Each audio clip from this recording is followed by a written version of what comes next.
Half a day, ladies and gentlemen. I'm Norm Analista, Presidential Search Committee Liaison and Acting Liaison for the University of Guam Board of Regents. Thank you for taking the time to attend this Q&A session with Attorney Legene Quesenberry, one of three finalists for the 12th President of the University of Guam. Her CV and bio are available on the uog.edu website. Today's session is set to last for 90 minutes and will end at 3:30 p.m., but we may end earlier if there are no further questions from the audience. You may ask your question in person or anonymously write it on a card. We have a process in place to ensure that students, faculty, staff, administrators, and alumni will be able to ask their questions in a rotation so that there is equal opportunity for all stakeholders to engage. As previously announced at other presentations, after the session, we will share a survey link unique to each finalist where you will be able to rate them. Data will be shared with the Board of Regents. Names of survey respondents will remain anonymous. Recordings of all finalists' presentations will be made available sometime after the third and last finalist completes her 90-minute Q&A session, which is this Friday, 12 noon. We will keep the campus community informed about all of the above-mentioned items via email. And without further delay, please join me in welcoming Attorney Legene Quesenberry onto the stage.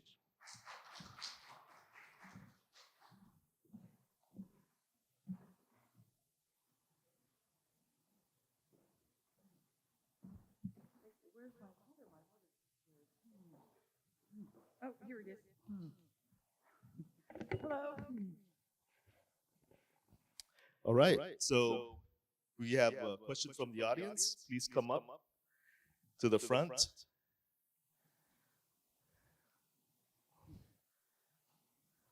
Okay, it looks like we don't have any questions from the audience. Are there any questions on a cue card? Okay, none? Okay, so today's session was intended to be a Q&A with the finalists. If there are no questions from the audience, we announced. Oh, yes, go ahead, Terry.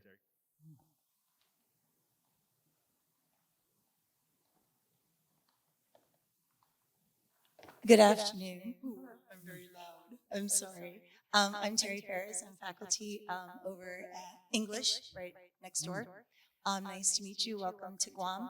I have a question that actually I really want to ask all the candidates. Why does this university matter to you? Well, what appealed to me about the University of Guam was your philosophy of using island wisdom in the curriculum, in your research, and in your community outreach. So it's the first time I've seen a university that's located in an area that has an indigenous culture actually respect that culture, try to absorb it, as I said, into the curriculum and into research, and then reach out to the community with the respect and regard for that culture. And that knowledge coming into us from the community is really important. Instead of, universities do disseminate knowledge. That's one of our primary responsibilities, and we create knowledge. But we also want to be able to recognize that knowledge can come to us from outside. Right. How do you envision yourself in that conversation or in that sort of stew? How do you position yourself, or where do you see yourself as part of that dissemination of knowledge or that back and forth that you just kind of we have several opportunities to engage in the community. I was just recently speaking to someone about the murals that are being produced around Guam. Perhaps the university could assist with painting more of those or getting our students involved in that. I know that this theater is used by the community, so to make sure that we can still produce plays and have maybe poetry readings or whatever people want to use the stage for available to the community is very important. We have the rec center that's also used for community activities and graduations. So to make sure that our facilities are still available, Our library resources are still available. And as an English professor, I would want to talk to you about, is it possible to start developing a literary journal so that students and their families might be able to share in the, not only the Chamorro culture, but to represent other ethnic groups here on the island, and perhaps get some of those things in writing, and then we can publish that through the university. But our community outreach, community engagement often requires not only the president, but as you know, faculty members are intimately involved with going out into the community, bringing community members here, and working with them to further whatever mission that that group has or that individual may have. So that's what I would continue to do. Thank you. Thank you. Thank you. Okay, other questions from campus stakeholders?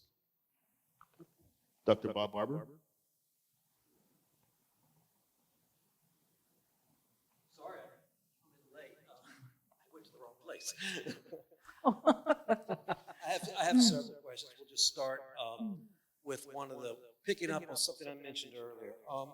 In your previous session, I asked, how would we make the local government consider us their clients? And I was going to follow up. I didn't really mean, or I wasn't thinking in terms of getting them to hire us or do stuff like that. More what I was thinking is, as a land-grant university, we sit here as a massive source of knowledge on all different areas affecting the island. How could we get them, and we all have service that we could do, how could we, through the administrative offices, get them to engage us when they want studies? We could be doing this as part of our service or our normal programmatic activities, but often they'll go off island to find resources and pay where they could probably get the stuff done for free or near free here. And in doing it, once again, reestablishing our rapport with the members, because we're providing them useful legislation in bills, whether they're wellness programs for the community, or whether they're on better agriculture policy, or whether it's on looking at things to help with various social issues. We have experts within the campus who could do white papers. How might you think about engaging the university formally with the different programs to where we can do our outreach mission in a way that helps for making better laws and the rest?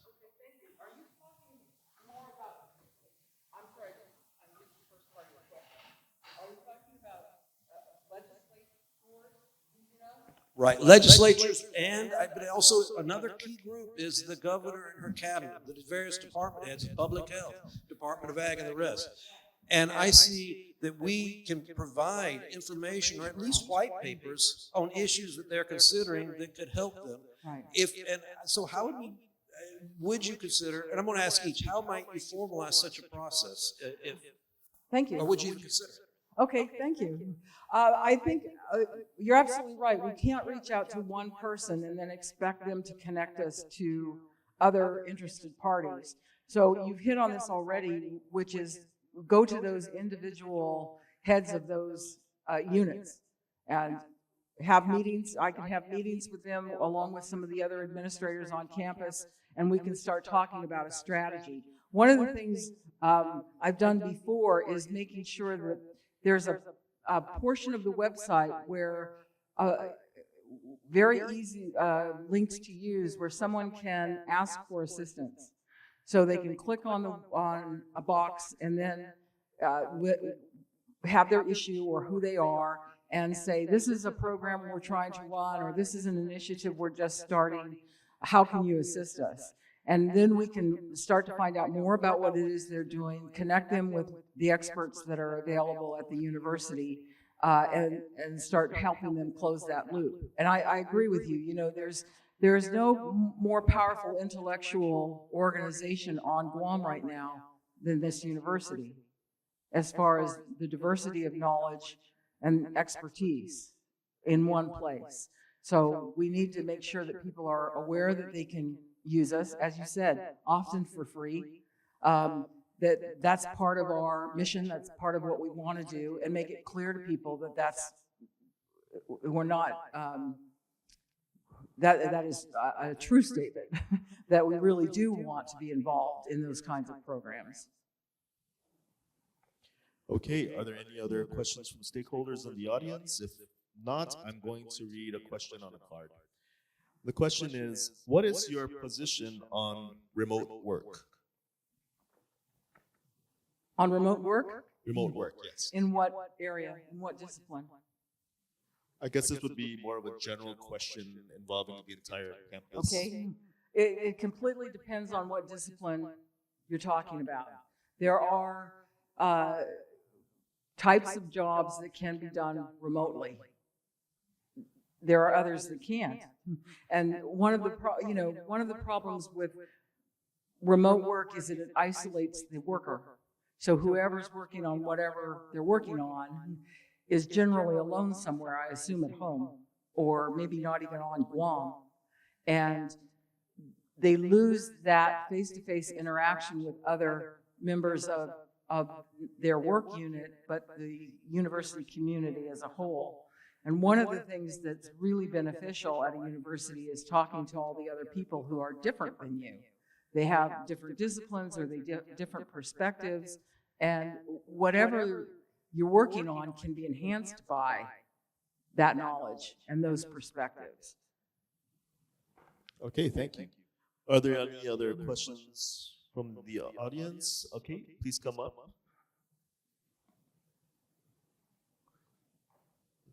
Taryn, you can use that mic over there. I'm gonna go talk to her.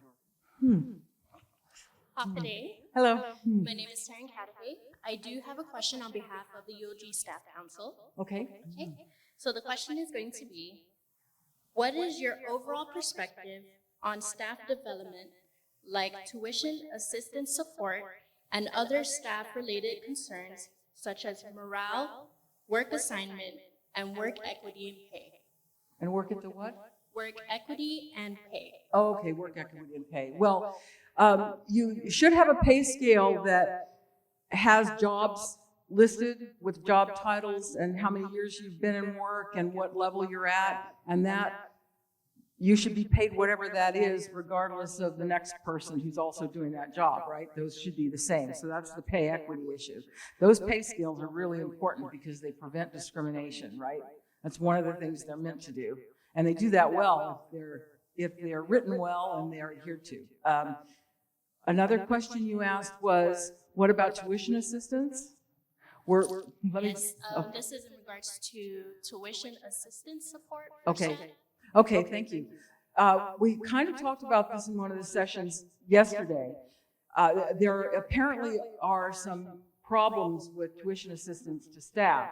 So what I suggested is you don't call it tuition assistance. I can send you for a 3-week training course somewhere, and it's your development. It's professional development for you, and not tuition assistance. So that's how we can still give you the professional development and not run into some of those barriers, frankly, that I think are artificial barriers regarding tuition assistance. And your third part, the middle part. Morale. Well, you know, I think one of the things that can help morale all across campus is making sure that people are recognized for the work they do. And whether that's individually to say thank you, whether that's in award ceremonies, whether that's in big ceremonies, thinking, for example, to have a staff recognition dinner or lunch or something like that, they go a long way, I think. But just appreciating the work that everyone does on a day-to-day basis and understanding that we can't do all of our work unless you are doing all of your work. The other thing is staff come in contact with students a lot.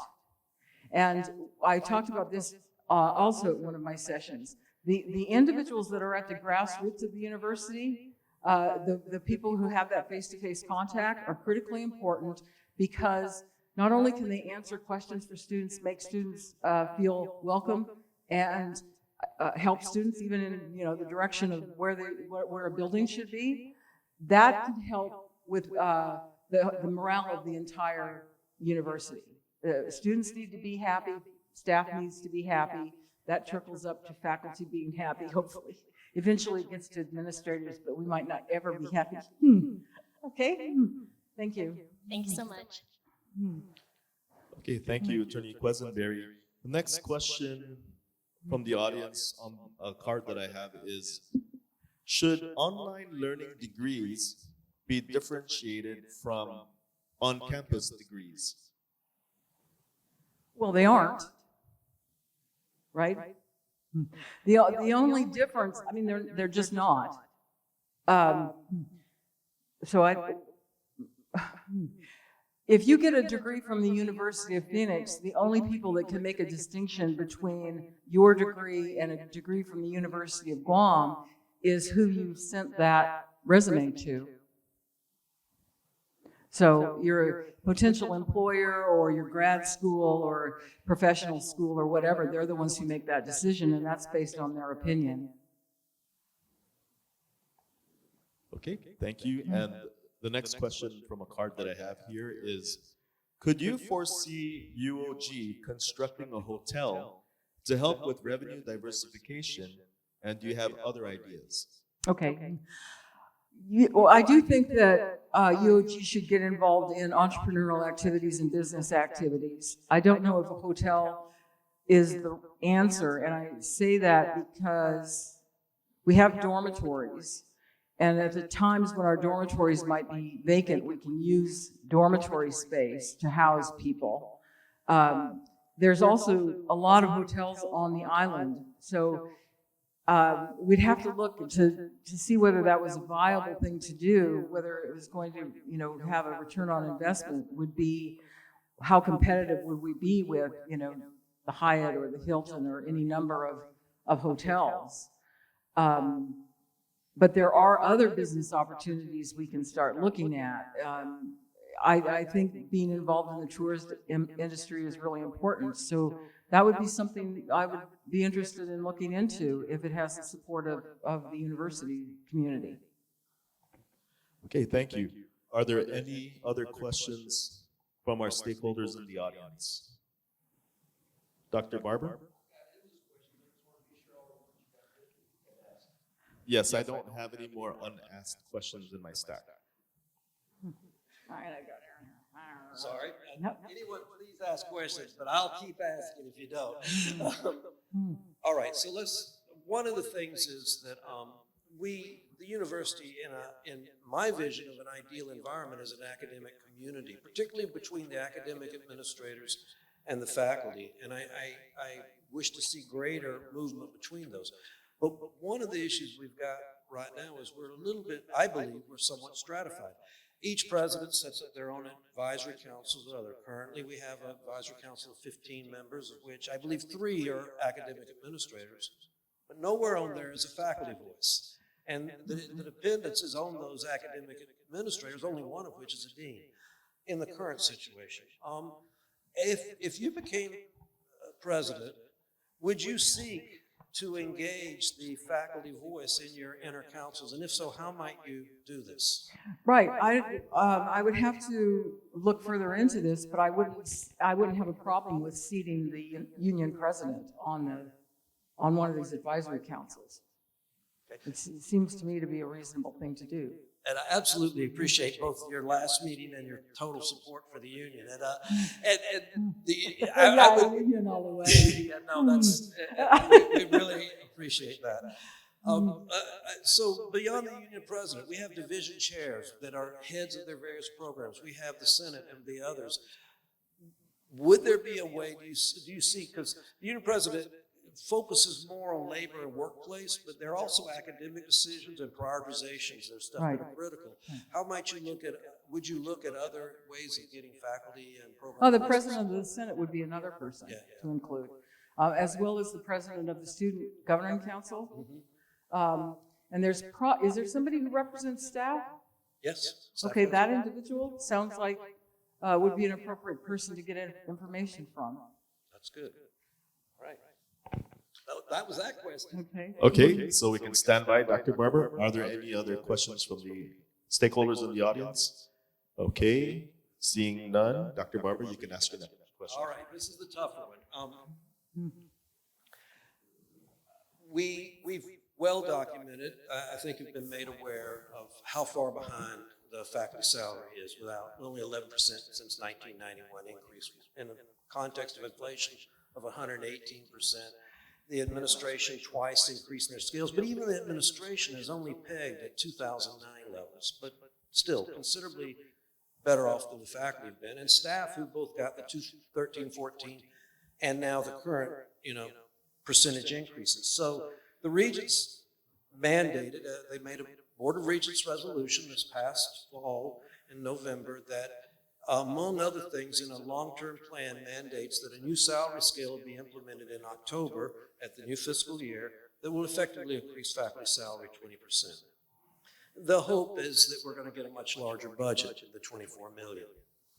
I'd just like to, and they've asked 40, but I'd like to ask that what if the worst case happened and we only got the inadequate current 24 million? Would you consider, or would you recommend, and because eventually this is the Regents' decision, but would you recommend proceeding with the Regents' 20% and then we find cuts or other ways of adapting just so that everybody's on the same playing field? Right. I think you kind of hit on exactly the problem right at the end there. I'd have to sit down with finance and talk about what's available.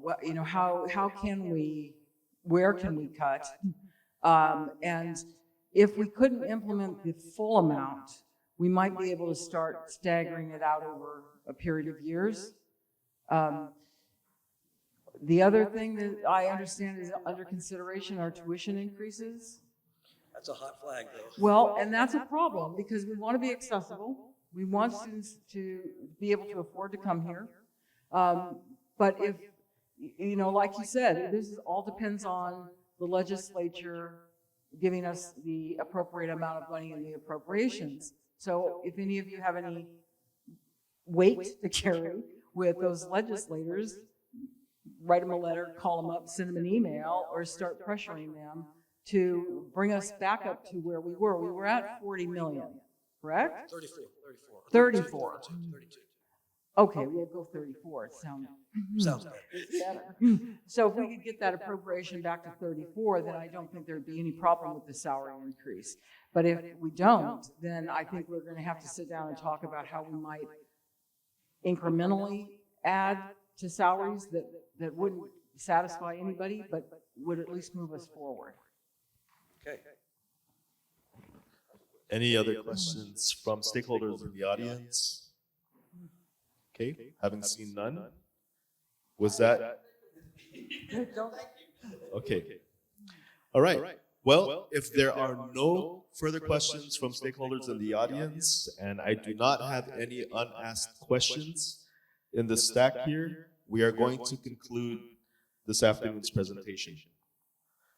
Okay, going once, going twice, gone. Okay, ladies and gentlemen, please give a round of applause to Attorney Legene Quesenberry. Thank you. Thank you very much for coming. I appreciate being able to talk with you. So thank you.